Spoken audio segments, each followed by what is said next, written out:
universo literario.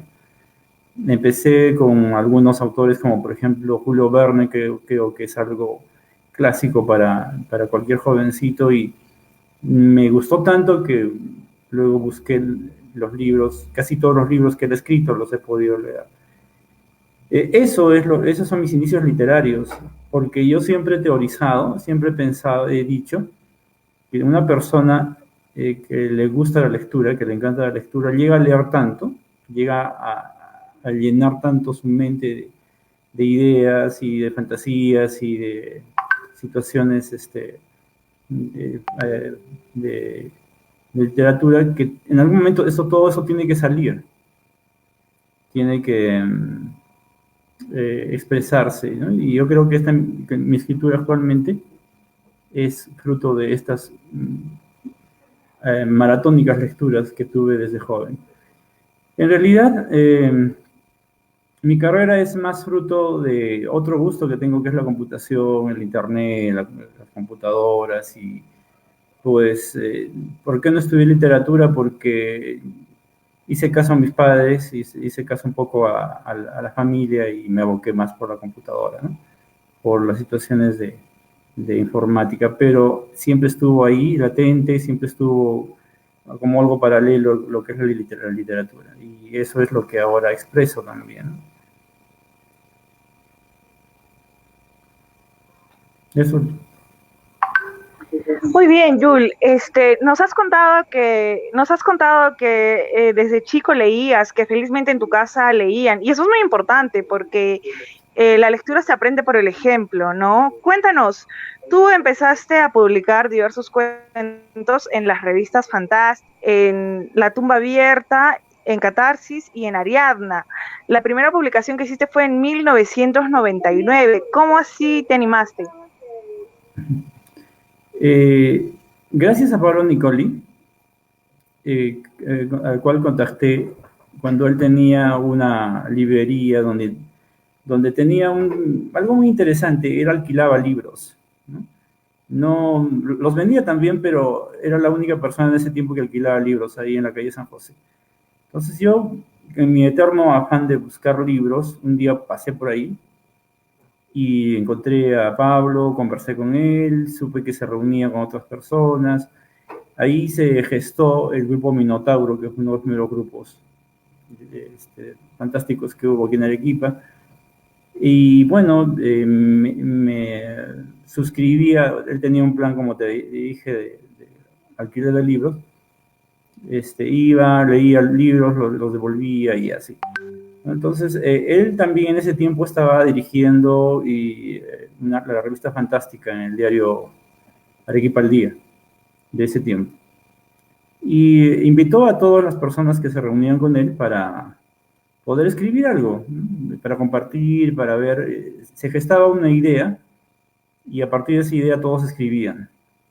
Entonces, las mejores se debatían las ideas, se pulían y él las publicaba. Ahí publiqué mi primer relato, que se llamó El Castigo. Y en ese relato, que bueno, salió de improviso. Generalmente lo que escribo sale así, es una idea que la voy desarrollando y el relato se desenvuelve solo. Yo no sé cómo va a terminar, ya cuando lo estoy escribiendo el relato se termina solo, tiene vida. Pero bueno, de eso vamos a hablar en otro momento. Y se publicó. Fue algo bastante emocionante para mí Claro que sí. verme en un periódico. Y ya, pues, ¿no? A partir de ese entonces empecé a escribir y ya empecé también en otros lugares. ¿Mm? Eso.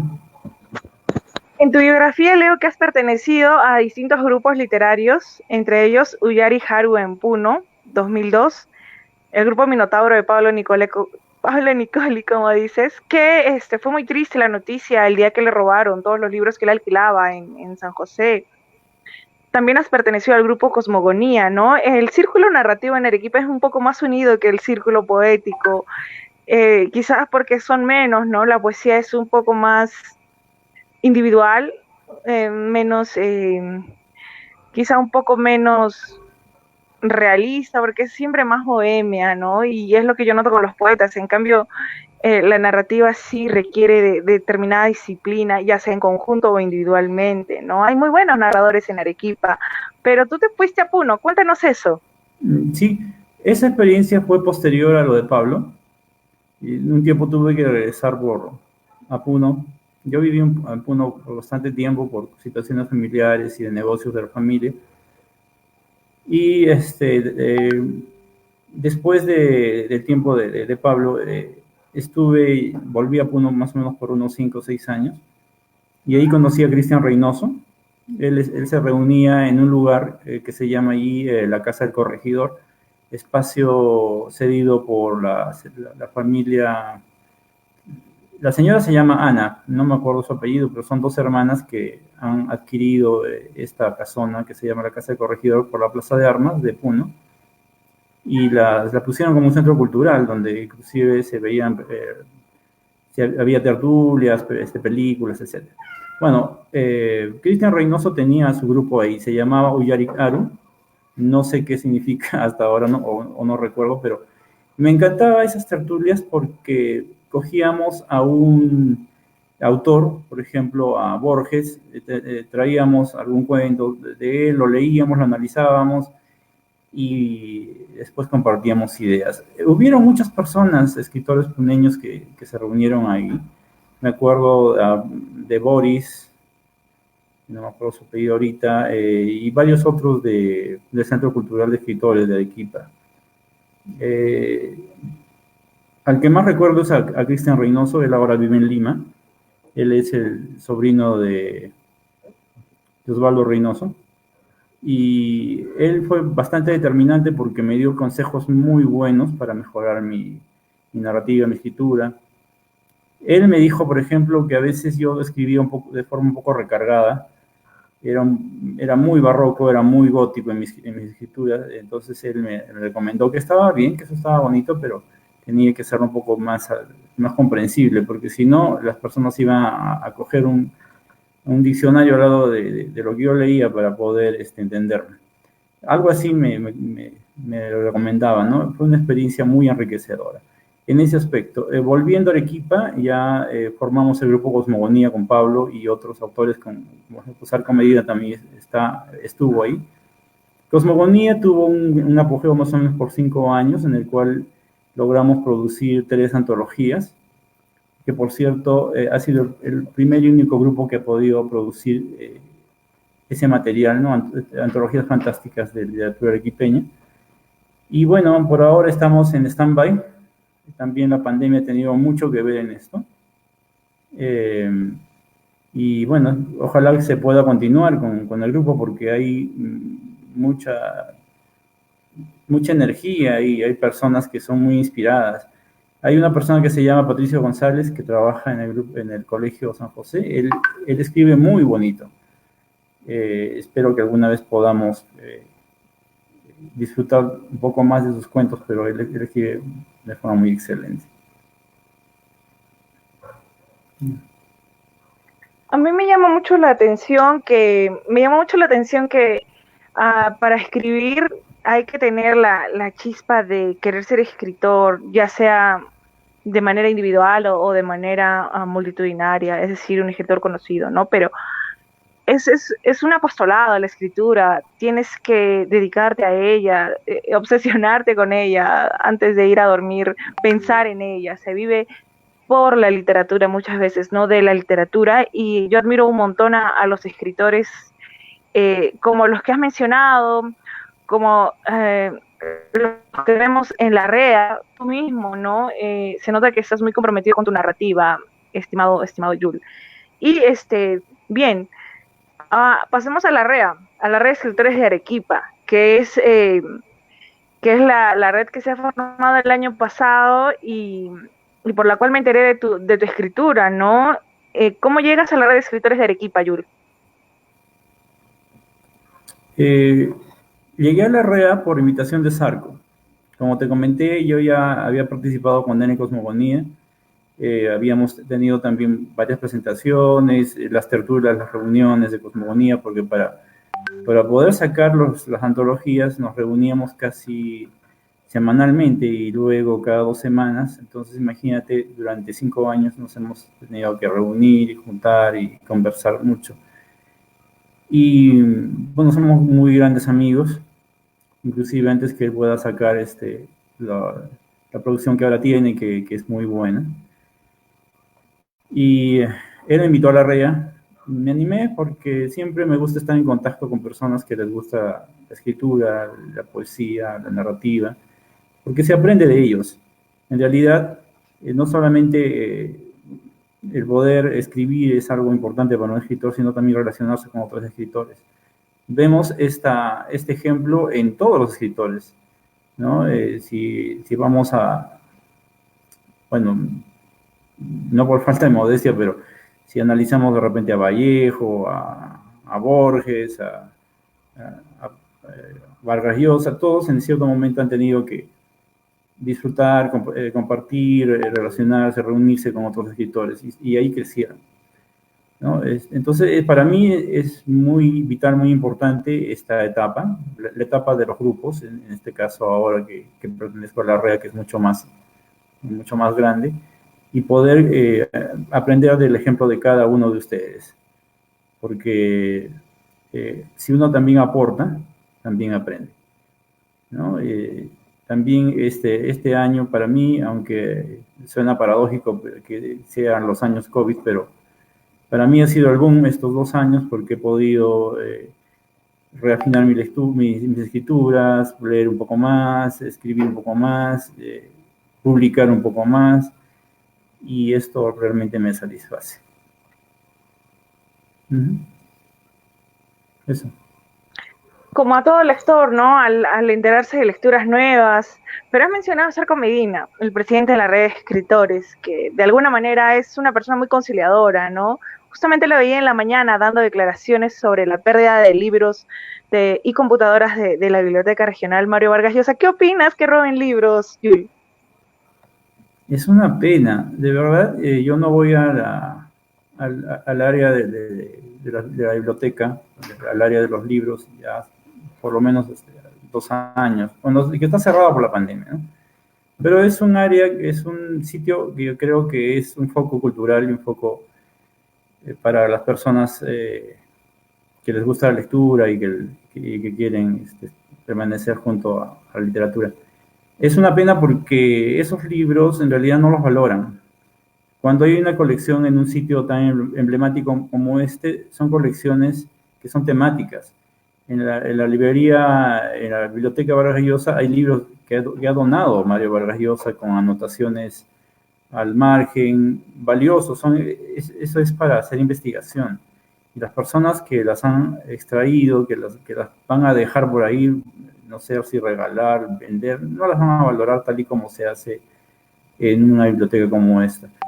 Las computadoras, no sé ahora, en ese tiempo estaban tal vez siendo usadas de forma un poco no tan dirigida. Yo tenía algunas ideas, conversé en ese tiempo con Rommel para poder darle un poquito más de uso, enfocarlas un poco más a lo que era la literatura, porque estaba más hacia internet, pero habían algunas otras ideas que podíamos hacer con ello, ¿no? Ya Rommel salió y ahí quedó esa iniciativa que yo conversé con él. Y ojalá pues se recupere, porque, bueno, lo último que se pierde es la esperanza, ¿no? Tal vez, no sé, investigaciones o la misma persona pueda arrepentirse y pueda ya devolver toda esta, por lo menos los libros. Las computadoras, en serio, eso se consigue, pero los libros, por lo menos, aunque ahora ya muy pocos leen en físico, pero los libros son piezas muy valiosas, ¿no? Y se van a ir valorando más, ¿no? Al paso del tiempo. Sí, es muy triste lo que ha pasado en la Biblioteca Mario Vargas Llosa, y como segmento cultural nos corresponde hablar de eso, porque definitivamente las personas interesadas en la literatura y que vayan a adquirir tu libro más adelante, sí se entristecerían si han comprado un libro y luego se les pierde, ¿no? Uno mismo se enoja cuando le roban libros, ¿no? Y los libros en físico son tan importantes, no se les acaba la batería de noche, no, no necesitan que les bajes el brillo, tienen un olor peculiar. Si alguien que es amante de la lectura y nos está viendo, les aconsejamos que sigan leyendo de manera física, que además que es muy bueno para el cerebro, ¿no? Has hablado de algo muy importante, ¿no? Que las computadoras se consiguen y que los libros no, pero es tener una biblioteca digital, que en Arequipa creo que no hay ninguna biblioteca digital.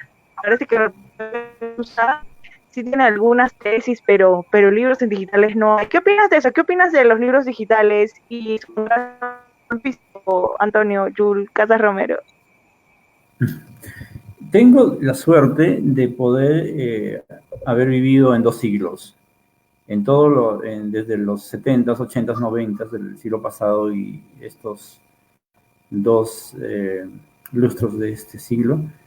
Y yo soy una de las personas, no quiero decir que soy viejo, pero ya he podido disfrutar de los libros escritos y los libros digitales. A mí me encantan los libros digitales.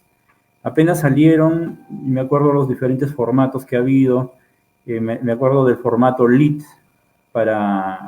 en un tiempo hubieron unos dispositivos, parecían los celulares, eran los Palms, y también Microsoft sacó unas agendas digitales, y yo adquirí una de ellas, me descargaba libros, juntaba, y desde ese entonces hasta ahora he podido juntar una biblioteca digital bastante grande. No sé si he compartido con algunos de mis amigos. Yo, a grosso modo, tengo por lo menos unos 500.000 libros digitales y por lo menos 200.000 cómics, etcétera.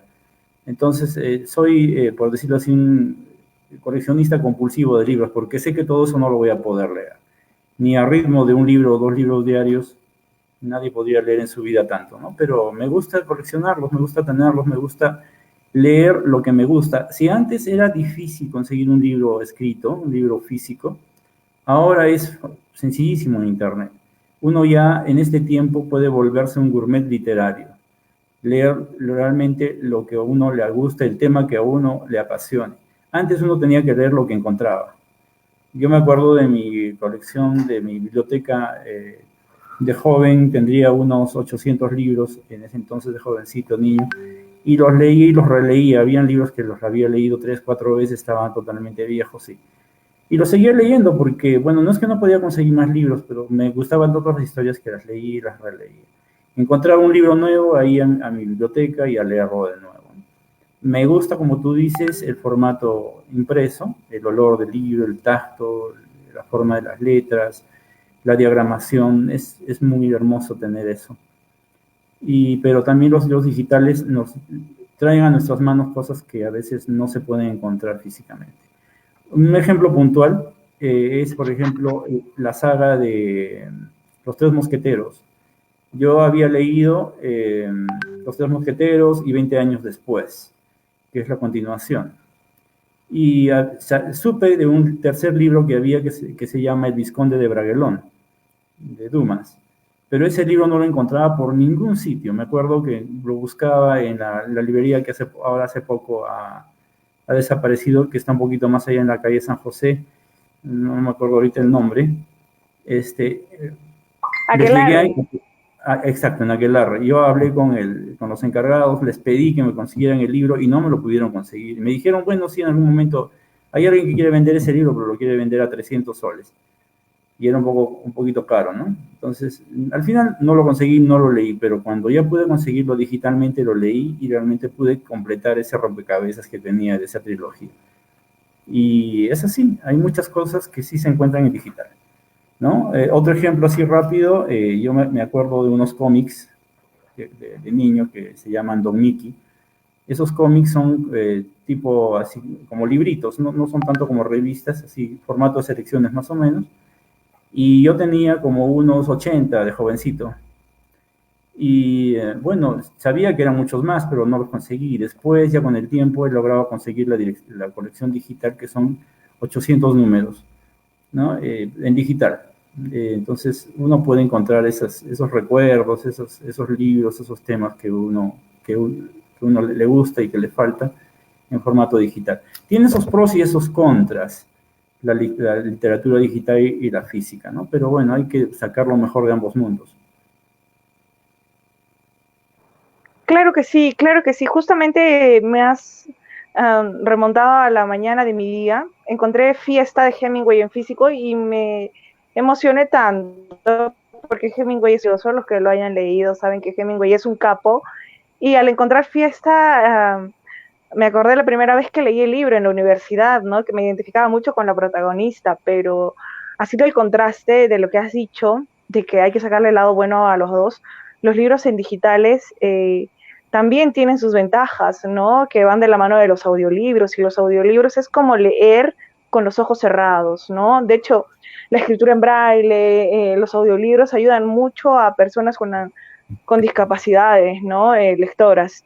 Bien, querido Jude. Vamos a hablar ahora sobre tus publicaciones. Tú has publicado en 3 antologías del grupo Cosmogonía, que son El Umbral, El Lado Oscuro de la Luz y Sombras en el Sillar, que publicar en estos tiempos de crisis es muy difícil, sobre todo de manera física, pero imagínate que en tiempos anteriores donde se podía, muchas personas que tenemos carga familiar, hacemos también el esfuerzo de sacar un libro en físico que no es nada barato, no es nada barato. Ahora las herramientas son más fáciles, podemos sacar colecciones digitales, libros digitales, encontramos todo a la mano, incluso el último libro de Martín Vizcarra, su biografía no autorizada, ha sido compartida por muchos medios y se habla de ética, ¿no? De que no se debería leer algo que no está pues no bajo un precio, que te lo han dado como robado. Sin embargo, yo opino que en un país donde el 3% con mucho esfuerzo lee, que lean un PDF pirata porque hay marketing y hay información que nos interesa de por medio, es un gran logro. Discúlpeme, pero es mi opinión. Entonces, regresando a tus publicaciones, vas a publicar tu primer relato, tu primer libro de relatos con Centauro Ediciones, que yo dirijo. Me da mucho orgullo que seas el primer narrador de la colección de narrativa para el Bicentenario del Perú. Pero ya publicaste antes. Cuéntame sobre esas experiencias y cómo has tomado esta nueva experiencia de el libro que está a punto de nacer. Ok. Mis primeros libros fueron digitales. Publiqué únicamente en internet un libro pequeño que se llama Relatos de ayer y otro que es Relatos de insomnio. Esos están circulando por internet. Me acuerdo que en ese tiempo estaba muy de moda los grupos de Yahoo, los grupos de literatura de Yahoo, de intercambio de libros, cuando todavía no había WhatsApp ni esas cosas. Entonces yo los subí, estos mis libros. Conseguí muchos por ese lado, pero subí estos mis libros a los grupos de Yahoo y después tuve la satisfacción de encontrarlos. Hacía una búsqueda simple de mi nombre y encontraba esos libros en un montón de sitios de internet. Entonces, bueno, que se difundieran. Mi interés siempre ha sido el que pudieran leerme, no tanto lucrar, que creo que al final no es lo que pasa con la mayoría de escritores. Y bueno, esos fueron mis 2 primeros libros. Estoy hablando de los años 90. Luego ya cuando conocí a Pablo, y él me ayudó a poder publicar mi primer libro físico. Este es Relatos a Media Luz, se llama este libro. Lo publiqué y lo presenté en una de las files, con la ayuda de él, más que nada, ¿no? En la promoción, en la difusión. Fue algo muy satisfactorio. En realidad, este fue mi primera publicación, mi primer hijo en físico. Y siempre el primer libro en físico es una alegría, una emoción para el escritor. Por eso yo decía al principio que, si bien Relatos de Sangre y Sillar no es mi primer libro, pero sí tiene otras características que ya voy a mencionar posteriormente. Luego de eso, ya en el grupo Cosmogonía, participé en estas 3 antologías, que es El Umbral, El Lado Oscuro de la Luz y Sombras en el Sillar. Son 3 libros en los cuales hay varios relatos míos, junto con los de los otros participantes, que realmente me han traído muchas satisfacciones, porque han permitido que muchas personas puedan conocer mi obra y se pueda difundir lo que es la literatura fantástica en Arequipa. Luego de eso he participado en Octubre si hay milagros, bajo tu auspicio, y también ha sido algo muy interesante porque he podido compartir con ya varias personas, escritores y artistas de Arequipa, en esta publicación.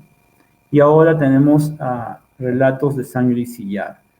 que como lo mencioné con Cristian Alarta, es mi primer libro de relatos únicamente arequipeños. Es una compilación, una antología de mis mejores relatos arequipeños. Y me da la satisfacción de que, aparte de que sea en una editorial, porque el primero, ojo, no fue una editorial, fue prácticamente autofinanciado. Este es el primero una editorial, el primer libro en el que ya se puede tal vez notar si pudiéramos clasificar en periodos mi literatura, este sería ya el inicio, por decirlo así, de mi madurez literaria. Ha sido muy bien diagramado, te agradezco por todo eso.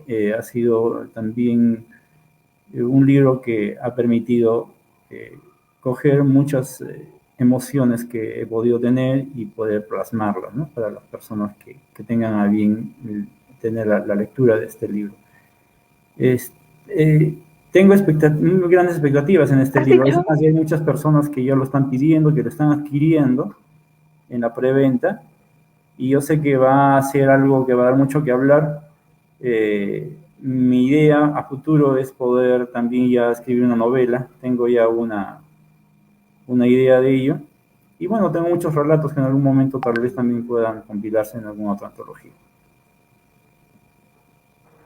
Has dicho algo muy importante, Yula. A mí me han parecido palabras muy valiosas, que escribimos no por el lucro, sino porque queremos difundir nuestra obra. Eso es realmente cierto. Cuando uno tiene el sueño de hacer algo, uno no tiene que quedarse con esas ganas, ¿no? Y probablemente no tengamos la misma suerte que muchos hombres exitosos hayan tenido al inicio, ¿no? Pero labrando esos sueños podemos llegar a obtener satisfacciones a punta de nuestro esfuerzo, ¿no? Has participado, como has dicho, en muchas publicaciones colectivas, en este festival literario que fue beneficiado por los apoyos COVID en Mincul. Felizmente todos los escritores tuvieron un sueldo y eso es muy bueno, que se pueda vivir del arte que uno hace, ¿no? Y bien, vamos a profundizar en Relatos de Sangre y Sillar. Me emociona mucho que sea la primera vez que publicas con una editorial. Te cuento que la primera vez que yo publiqué una plaqueta a los 19 años también lo hice de manera individual. No sabía nada de edición, pero me metí a la piscina sin saber nadar y aunque al día de hoy, bueno, tengo una opinión distinta de esa plaqueta, le tengo mucho cariño y mucho estima. Ya van a ser 10 años desde que la publiqué. Pero bueno, eso para los que quieran saber, ¿no? De edición y de publicación.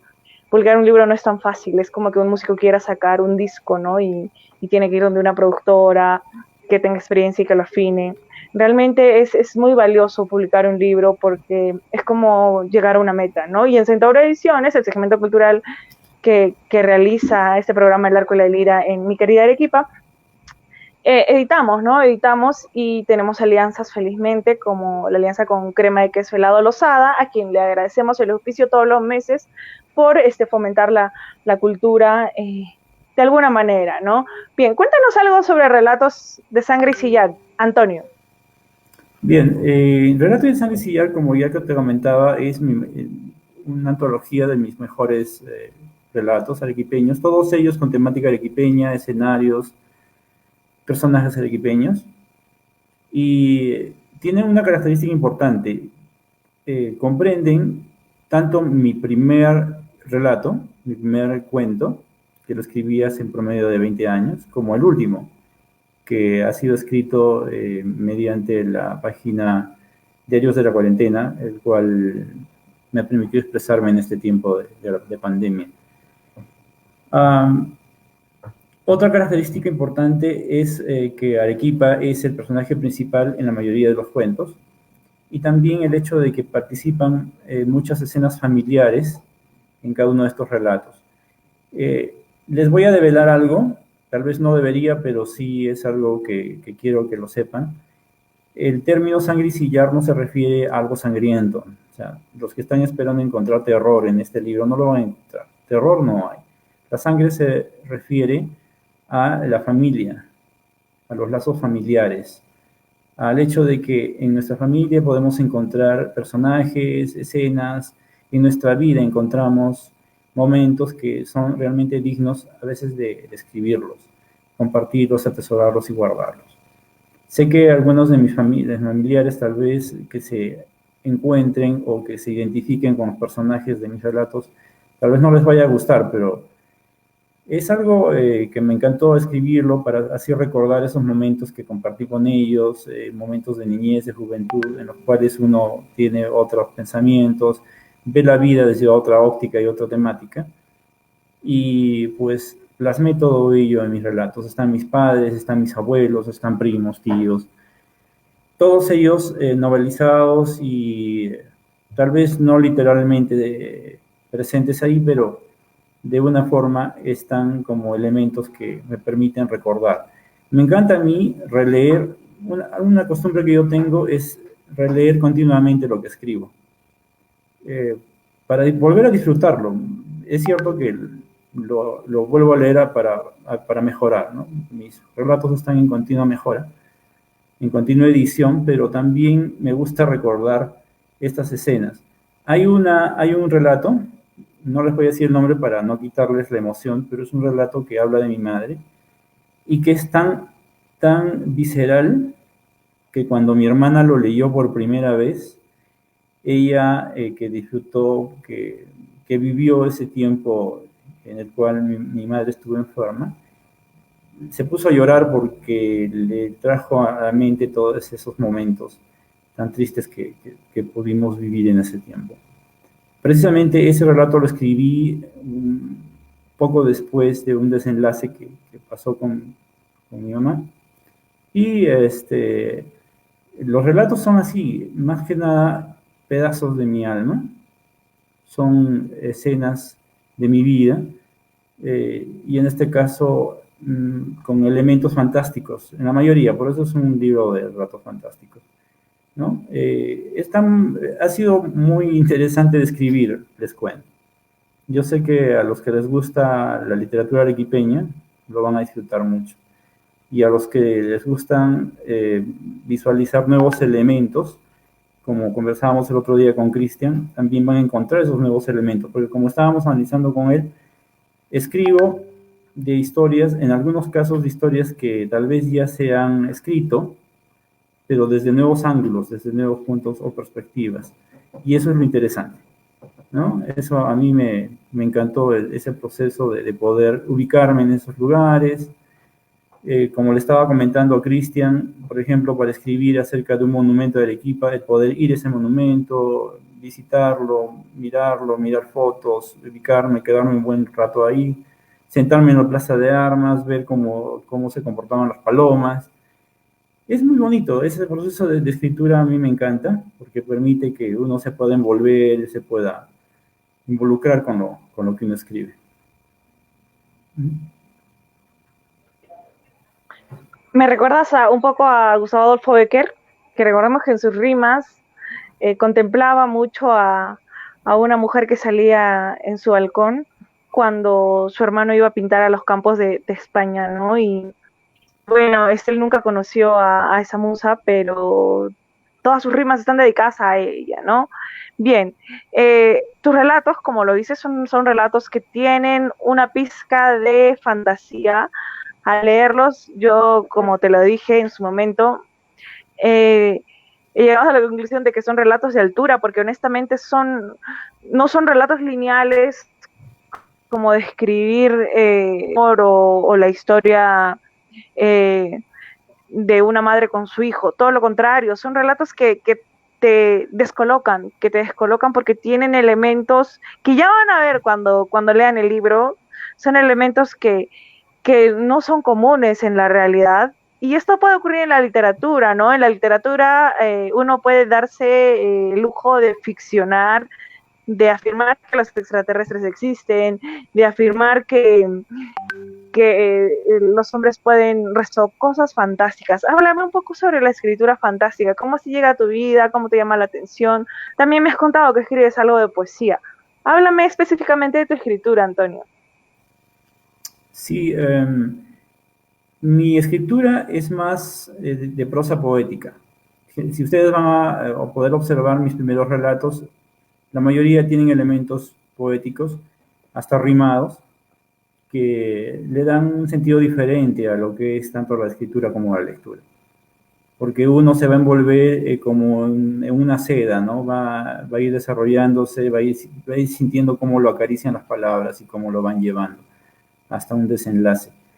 Mis últimos relatos ya dejan un poquito de lado la prosa poética, son un poquito más, por decirlo así, puntuales en cuanto a un escenario, pero aún conservan ese estilo porque es el estilo que he podido desarrollar, ¿no? A mí me encanta Borges, me encanta Poe, me encanta en cuanto a poetas, a Baudelaire, a Rimbaud, y ellos son una influencia muy clara en lo que es mi escritura gótica, mi escritura misteriosa.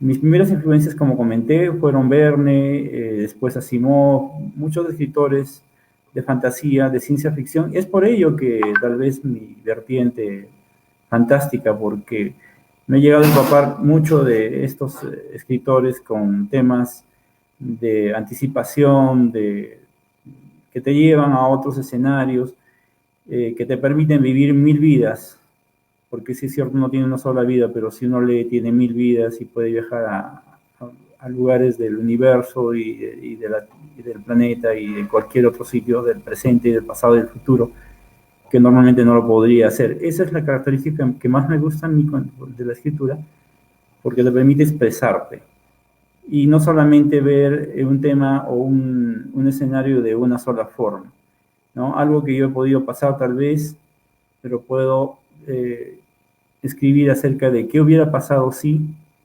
¿no? Si es que hubiera hecho tal cosa u otra cosa, o en este caso, ¿no? Digamos, si alguien muere, poder volverlo a ver. Son cosas que son ideales y ideas que la humanidad siempre ha tenido, ¿no? El poder tal vez negar lo duro que es la vida y darle otras salidas. Y de eso se encarga la literatura fantástica, de poder ayudarnos a ver esas otras posibilidades para las ideas que uno tiene en la mente. Es más que nada eso de mi escritura. La poesía no la he desarrollado del todo, pero sí yo considero que escribí buena poesía en un tiempo. No digo que ahora no la escriba bien, pero más me he abocado a lo que es la prosa. Tuve un tiempo un cuadernito con muchos poemas y ese cuadernito no sé dónde se ha metido, espero encontrar alguna vez porque hay algunas cosas ahí que me acuerdo, porque uno se acuerda de todo lo que escribe, pero a veces exactamente el formato de lo escrito no lo tiene presente. Si lo encuentro, va a ser mi tesoro perdido, mi tesoro hallado y tal vez lo pueda publicar. Lo que sí tengo es la suerte de haber reencontrado todos mis relatos, porque hubo uno que se perdió. El primero que publiqué, precisamente que les comenté que era El Castigo, que está en esta antología, lo publiqué y perdí el original. Tuve que ir a buscar a una hemeroteca, la primera revista de esta revista fantástica de Pablo, encontrar la revista que no fue muy fácil de encontrarla y poder volver a tener mi historia, mi relato. Tuve que volverlo a tipear y a editar y etcétera. Entonces recuperé mi libro. Inclusive, mi relato, lo hice con otro seudónimo. Estaba probando seudónimos en ese tiempo. En ese relato no se puede encontrar mi nombre por ningún lado. Pero bueno, lo encontré y tengo la satisfacción de tener ese mi primer relato y haberlo compartido ahora con ustedes. Hay tanto que hablar porque definitivamente se nota que tienes mucha experiencia literaria, ¿no? También experiencia de la vida, ¿no? En tu biografía dice que eres aficionado al Scrabble, lector consuetudinario, especialmente el universo de Asimov y Tolkien, y que entre tus preferencias literarias están Stephen King, Lovecraft, Poe, Rimbaud, Baudelaire y Bradbury. En realidad son autores que se han dedicado un poco más al entretenimiento y lo comprendo porque hoy al hablar un poco más sobre tu universo interior, nos has comentado que eras un joven muy aficionado a la lectura, ¿no? Y está bien, yo pienso que las personas tienen que tener esa afición a la lectura hasta el final de sus días. Muchas mujeres al momento de ser madres nos nos sumergimos a las tareas del hogar y si escribías, olvídate, no tienes tiempo ni para escribir, para nada. Y muchas postergan su sueño de publicar un libro y lo postergan y lo van postergando porque no tienen tiempo para leer o no tienen tiempo para escribir. Y cuando de pronto ya llegan a una edad en la que tienen descanso porque ya no tienen hijos pequeños o responsabilidades con la casa, recién lo hacen, ¿no? Y eso también es un mérito, pero yo creo que cuando una persona siente que es el momento de sacar sus escritos, tiene que sacarlos, ¿no? Confiar en uno mismo, en la actitud que uno tiene.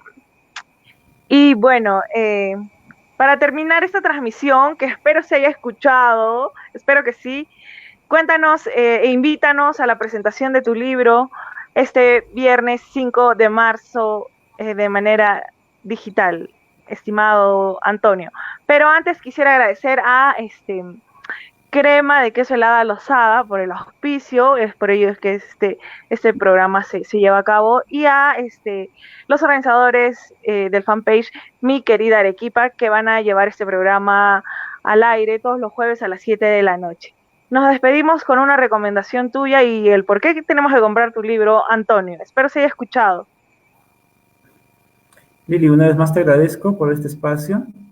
Realmente ha sido muy satisfactorio el poder compartir en Mi Querida Arequipa sobre todas estas ideas y sobre toda mi trayectoria. El libro Relatos de Sangre y Sillar es un libro emblemático. Yo sé que va a ser un punto de diferencia, un punto de viraje en cuanto a mi literatura y a mucha de la literatura arequipeña, porque como estuve compartiendo, contiene relatos de Arequipa desde fantásticos y desde otro ángulo de vista.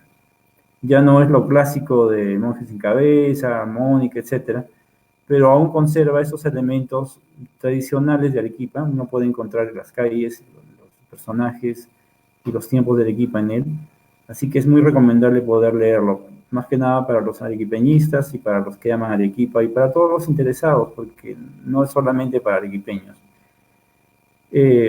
Todos los relatos tienen ese elemento de sorpresa que los va a cautivar desde inicio a final. Fue muy hermoso y satisfactorio para mí escribirlos y yo sé que va a ser muy interesante para ustedes poder leerlos. Está en preventa, 25 soles por ahora hasta la presentación del día 5, junto con la cortesía que tú estás teniendo a bien el poder tener con el libro. Y luego posteriormente ya va a estar el libro solo a 30 soles.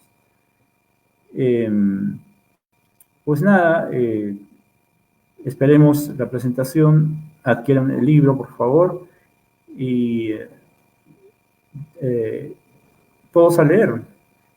Si es que en algún momento desean también escuchar los relatos, pueden visitar la página de podcast en iVoox, que es el Club de Relato, y algunos de mis relatos están ahí para escucharlo, ¿no? Si no tienen el tiempo de leer, también pueden escuchar.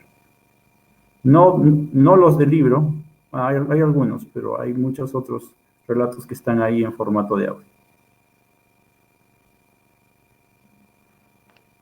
Bien, Antonio.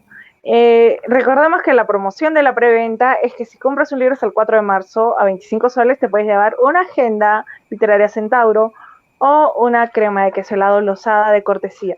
Desde el 5, como anunció Antonio Casas, la venta del libro, que es un libro arequipeñista muy bueno, Relatos de Sangre y Sillar, estará al precio de 30 soles. Eso ha sido todo por hoy. Muchas gracias por escucharnos en el primer programa en vivo de El Arco y la Lira, que es el nombre de un libro de ensayos de Octavio Paz.